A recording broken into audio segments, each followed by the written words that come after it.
Look at that splatter.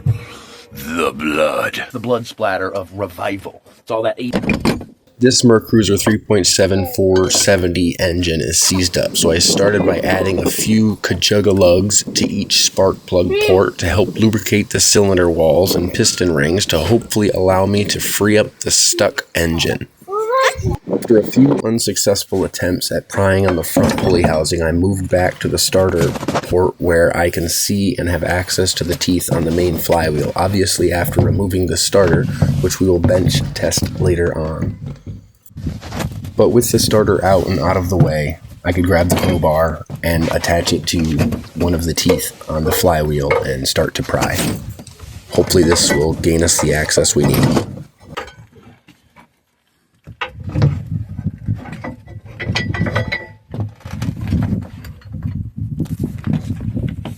We're going to get to the big push here. Let's see if this spins here. Back up your angle there.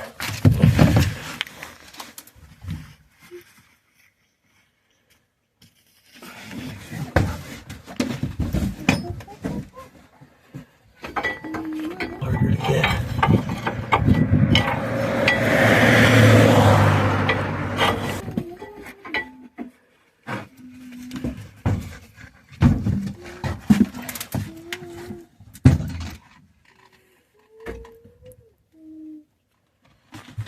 Moved it a little bit. That moved.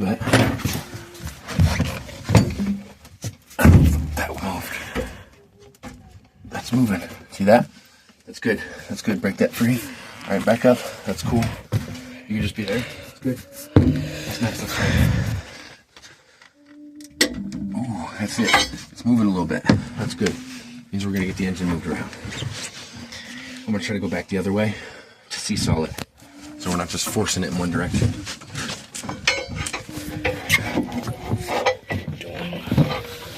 That's really positive news.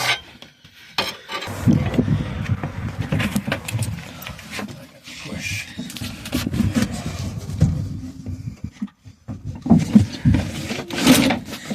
Oh, nope. Break the teeth.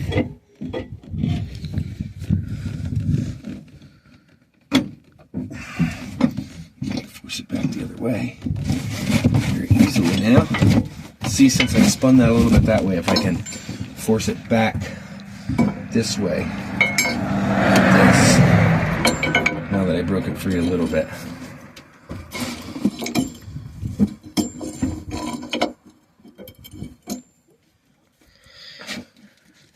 Well, that's still spinning in the same direction. We want to go reverse, so we want to go like this.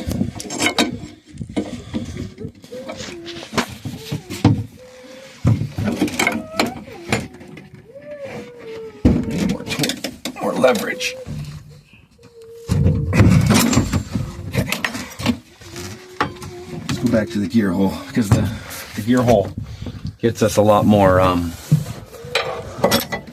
this thing gets us a lot more leverage in here.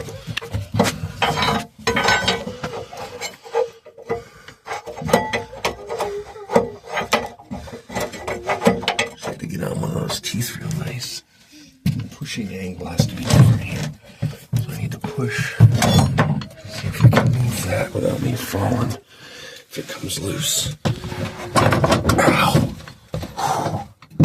This is lovely, finding this good position.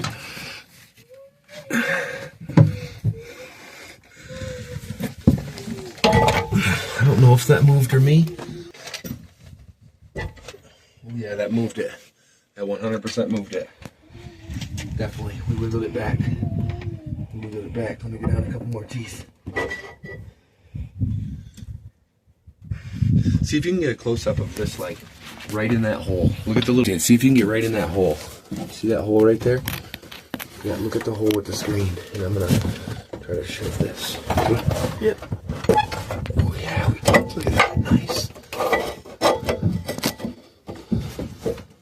Look at that movement. That's really nice movement now. That's cool. So let's move back up here and see if we can move it from... This is the alternator flywheel. The one that it actually moves on. or it was originally built with. A lot of people put the change the alternator on them. Oh, look at that. Now we're moving it so well. Look at that. Ooh. I can almost move it by hand. That was really good. Cool. That's good. That's good. Look at that. That's a positive sign right there. That is a super positive sign. We got our leakage. So we're gonna start, I'm gonna try to go in a full circle now, and this is gonna squirt all of this fluid right back out at us. But we're cleaning up the cylinder walls, right?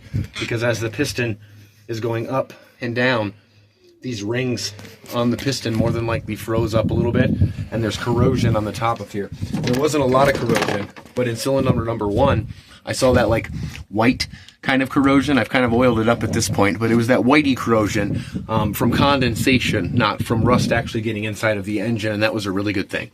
We haven't looked at rebuilding the carburetor yet. I'm more than likely I'm going to tear that apart just because I believe there could be water in it. It was sitting like this when I got there, but it could have been just messed with or not. But anyways, we're going to get this spinning a little bit more. We're going to watch this gun pop out.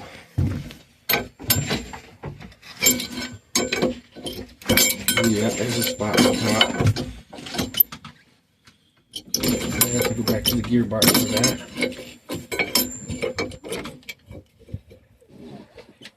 Can we force through it? Nope. Let's go back.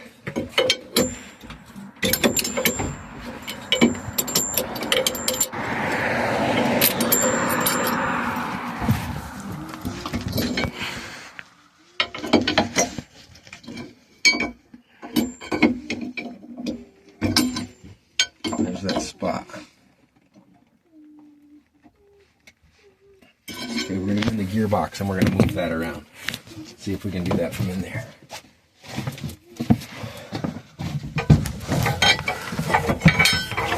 You don't have to go here. Alright. That was out.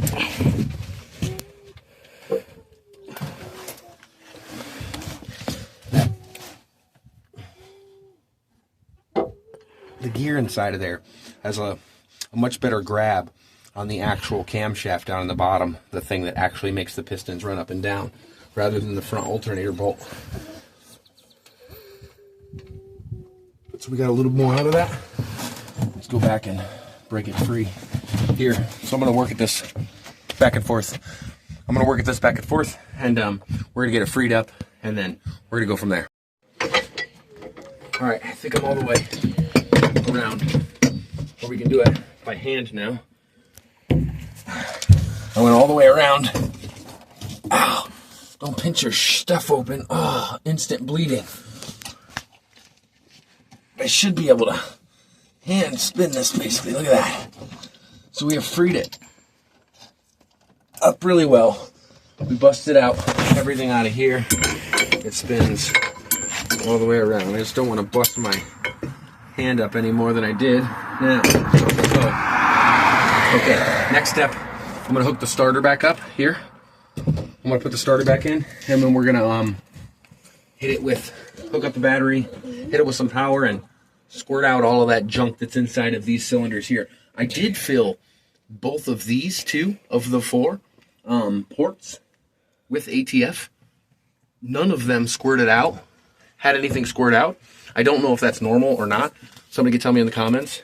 Maybe it just seeped down into the engine reservoir or down somewhere. Maybe the rings are broke. I don't really know, but we're going to find out with that. But it is spinning freely now, so we're going to go with there. I don't know if all the cylinders are clean and clear or building pressure. We're going to find out. Let's hook up the starter. Get this turned back.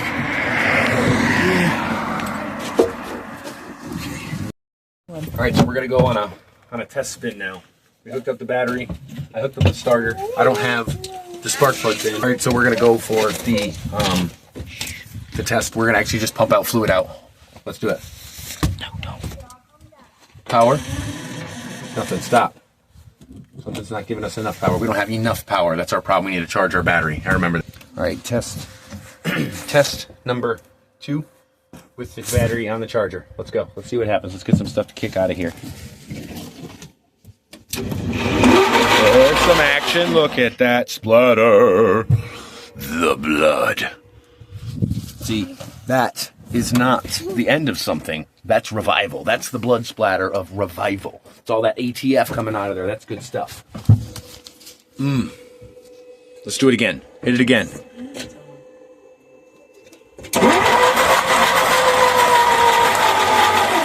Oh yeah, all forward kicking. That was good. Go again. Keep it running.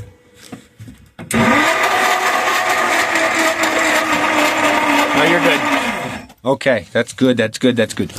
That's very good. Okay, so we are going to. I don't know what I'm gonna do right now.